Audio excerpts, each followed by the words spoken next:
ମାଙ୍କ ଦଶହରା ଶେଷ ହୋଇଗଲା ଏବଂ ଭସାଣି ମଧ୍ୟ ଆସିଲା। ହେଲେ ଓଡ଼ିଶାର ଭାଇଚାରା ଇତିହାସ ଜାଗ୍ରତ କରୁଥିବା କଟକ ସହରରେ ଏହି ଭାଇଚାରା ନେଇକି ଉଠିଲା ଦଙ୍ଗା, ହେଲା ଗଣ୍ଡଗୋଳ। ଏବଂ ଆଜି ଆପଣମାନେ ଦେଖୁଥିବା ଦୃଶ୍ୟ, ଭସାଣି ପରେ ଜଳୁଛି କଟକ। ରାସ୍ତାକୁ ଓହ୍ଲାଇଛନ୍ତି ଶହ ଶହ ହିନ୍ଦୁ।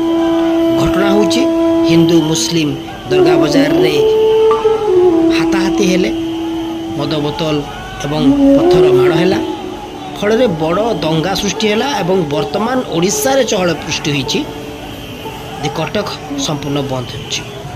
କଟକ ବନ୍ଦ ଡାକରାକୁ ଅନେକ ଗୁଡ଼ିଏ ହିନ୍ଦୁ ସଂଗଠନ ସହଯୋଗ କରୁଛନ୍ତି ଏବଂ ସବୁଠୁ ବଡ଼ ହେଲା ଭାରତବର୍ଷ, ଆମ ଓଡ଼ିଶା ସମ୍ପୂର୍ଣ୍ଣ ହିନ୍ଦୁ ରାଷ୍ଟ୍ର ହେଇଥିଲେ ମଧ୍ୟ ଏଠାରେ ଯେଉଁମାନେ ଅଛନ୍ତି କିଛି ମୁସଲିମ, ଯେଉଁମାନେ ସ୍ୱାର୍ଥବାଦୀ ମୁସଲିମ, ସେମାନେ ଆଜି ଯାଏଁ ମଧ୍ୟ ଏଇଠି ଖାଇକି ଏଇଠି ହଗୁଛନ୍ତି। ସେମାନଙ୍କ ବିରୁଦ୍ଧରେ ଏ କାର୍ଯ୍ୟାନୁଷ୍ଠାନ ସରକାର ନିଶ୍ଚିତ ଭାବରେ ସେମାନଙ୍କୁ ଧରିବେ, ଉଚିତ ଦଣ୍ଡ ଦେବେ। ନଚେତ୍ ଆଜି ଯେଉଁ ଛୋଟିଆ ଚିଙ୍ଗାରି ବା ନୂଆ ଧୂଆଁ ଭଳିଆ ଉଠୁଛି, ସେ ନିଆଁ କାଲି ବଡ଼ ବିସ୍ଫୋରଣରେ ପରିଣତ ହୋଇପାରେ। ପ୍ରଶାସନ ଜାଣିବା ଦରକାର, ଓଡ଼ିଶାରେ ରହୁଥିବା ମୁସଲିମମାନଙ୍କୁ ଆମ ହିନ୍ଦୁ ଭାଇମାନେ ଭାଇ ବୋଲି କୁହନ୍ତି।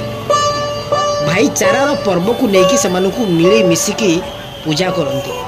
ଏମିତିକି ଭୁବନେଶ୍ୱର ଅନେକ ଗୁଡ଼ିଏ ଅନୁଷ୍ଠାନରେ ଦେଖାଯାଇଛି ମୁସଲିମମାନେ ମିଶିକି ପୂଜା କରନ୍ତି।